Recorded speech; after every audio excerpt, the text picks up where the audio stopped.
Manyaba naman tayo. Magbibigay ng update tayo sa ginagawang tulay na Guicam Bridge sa Alicia, Sibugay, kung ano na ba ang status.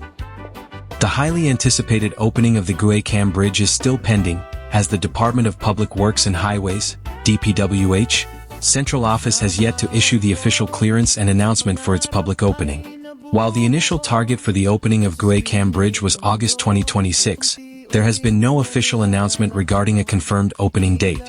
The project is still awaiting the final approval from the DPWH Central Office. Rendering architect, likha mo'y tunay. Guhit ng isip, larawan ng pangarap. Bawat rendering, puso'y nakayakap. Mula sa plano hanggang sa tanawin, arkitektong lumilikha ng magandang ngiti. Sa aking mga fans dyan, huwag ninyong kalimutan mag-share, like, and comment sa aming FB page na May Kubo. Follow sa aming channel for more videos.